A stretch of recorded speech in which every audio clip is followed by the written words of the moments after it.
Good. We are back with part 5. And in this one, we're going to tackle our bass.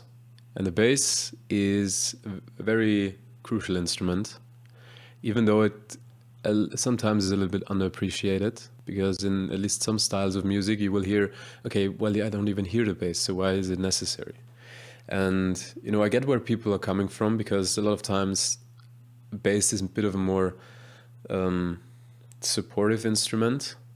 It doesn't often do the most interesting things, but it provides a lot of depth and a lot of richness to the sound. Because even though in, for example, our E-piano here, we do have some lower notes, like most instruments are not very well suited for really filling out these lower frequencies. So for people to say that say that they don't even hear the bass, sometimes I can get where they are coming from, but they're definitely going to be able to hear it once the bass is removed.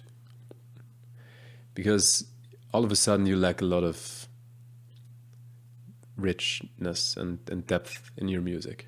For our intents and purposes, I went ahead and already chose a bass. And what I've done so far is I just put in the root notes over our chords. So for us, a C, G, C, and an F, and put them in a very low register, obviously. The bass that I have chosen, the sound that I've chosen, is just only has a lot of low end. It doesn't have a lot of mids, and it doesn't have a lot of high ends, because we have already accumulated a lot of mids and highs with, let's say, our drums and our E-piano.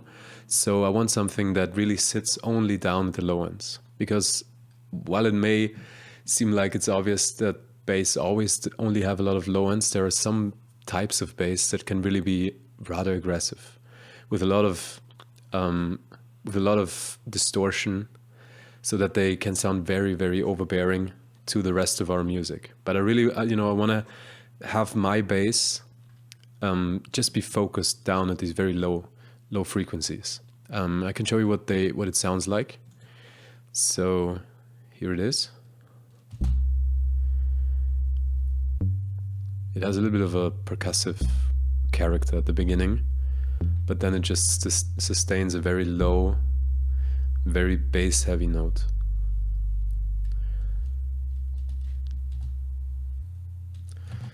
Okay, and here it kind of glides a little weird. Maybe I would have to,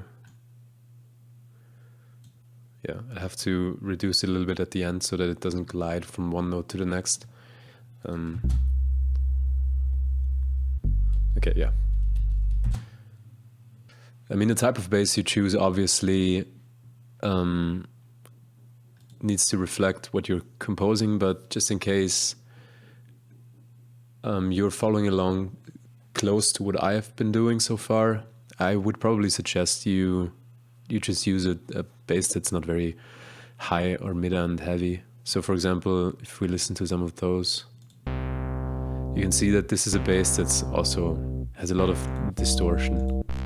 There are some that are rather aggressive, and using those will probably do a lot of harm to what we've done so far. So I would suggest to try and find something similar like this. And if not, you can always put a filter on to filter out a lot of the high end and mid frequencies.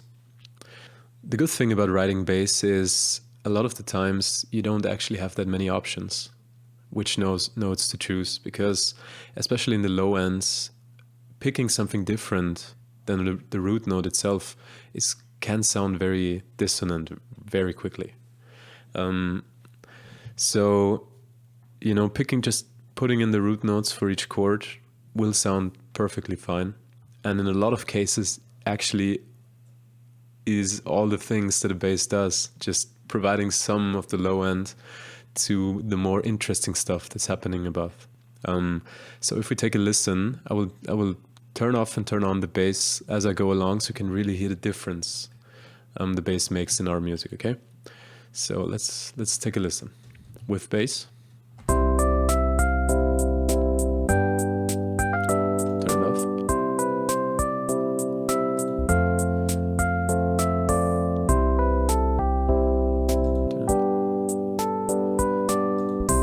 Turn it back on. So I hope you can hear this. I mean, if you're going to listen on a phone or wherever, then probably not that much difference. But it really makes a difference if you listen to this on headphones or some better pairs of speakers. This usually can be very sufficient for what you're aiming to do.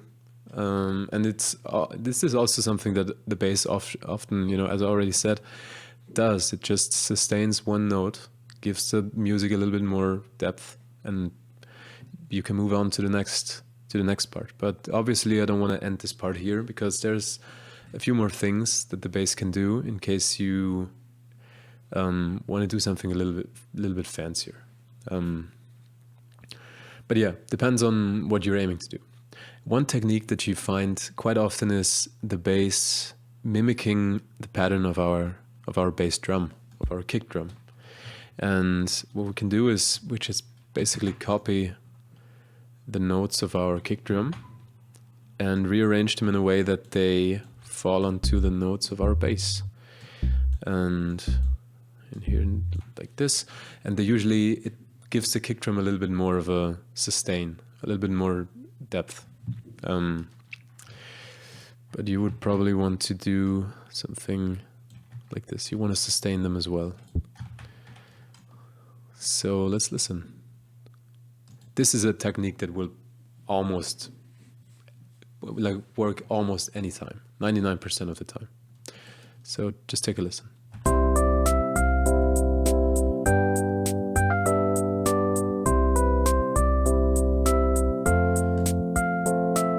It just gives this kick drum a little bit more of an impact.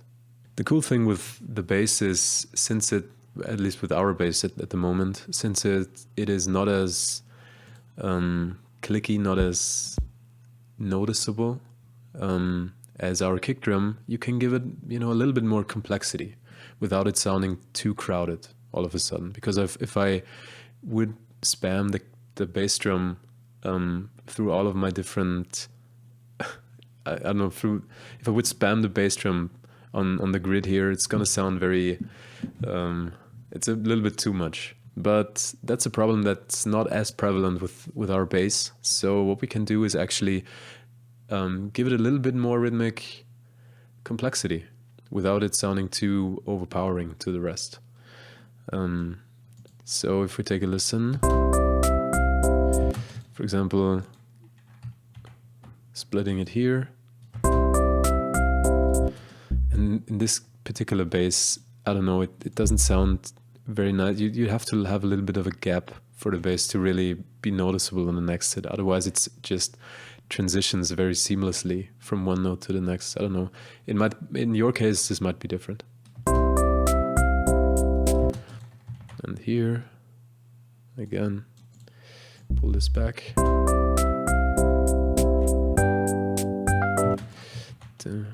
Let's do the same here.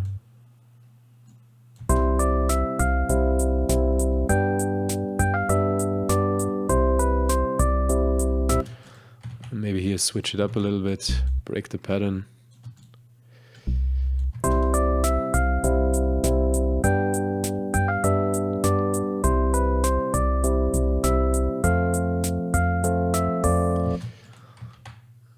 Let's do it like this. And all of a sudden we have something a little bit more complex that doesn't sound too overpowering to the rest. It follows a lot of times, it follows the chords in the here. But then again, sometimes you break up the pattern.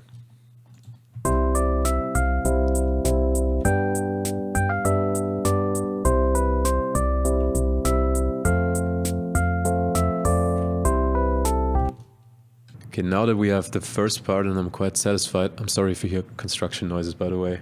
There's construction happening downstairs. I hope it's not too audible, but yeah, we might just have to deal with it for now. Okay, it's quite loud now, so let's see, maybe I have to retake. Oh, no, it's gone. Yeah, the second part, remember the bass, since it should also follow kind of the the overall energy of the piece, and we said, okay, now here it decreases in energy, so we might want to refrain from giving it all this rhythmic complexity, but also mimic it and maybe say have a sustained note or something a little bit less energetic than what we have here. So if we transition from here to here,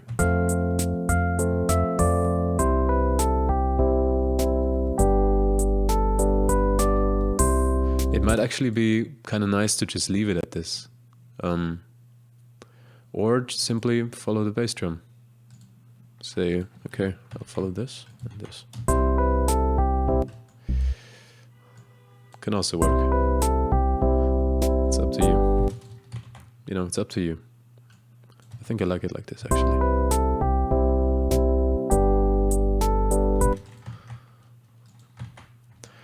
And also what I've done here is just to switch things up. I've went from the high G, the G1, I went down to the G0, G0.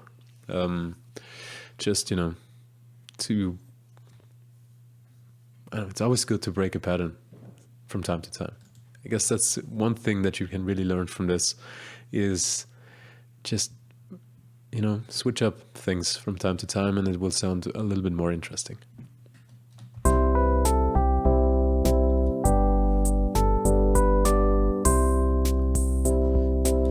And then you can pick up the pace again until we're looping again. So maybe do a similar thing as before, something like this. I think this can sound quite nice. And then back to our familiar pattern, like this. And I think then we're pretty much good for the entirety of this loop. Let's listen in its entirety.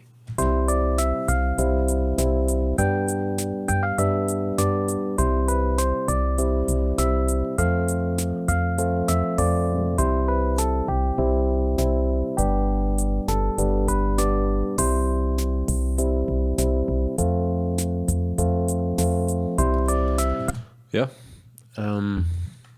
maybe I'll join those together. Yeah, I'm quite satisfied here, and if you feel like it, I think you can leave it at this. But I want to show you one more function of the bass, or like one more trick that you can use, because you can use at the end of one phrase, you can use like these connective notes.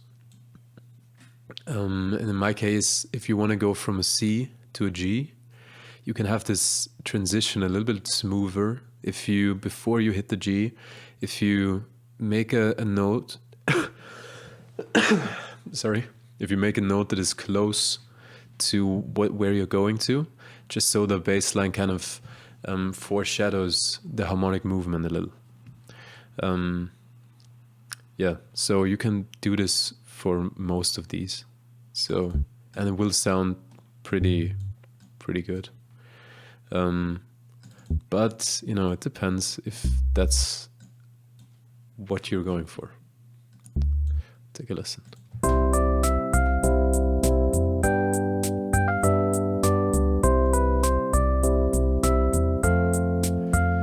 You know, to me it sounds a little bit jumpier, a little bit happier, a little bit more dynamic. You know, if you want to do it. I don't particularly enjoy it in this case, but it can sound very, very nice.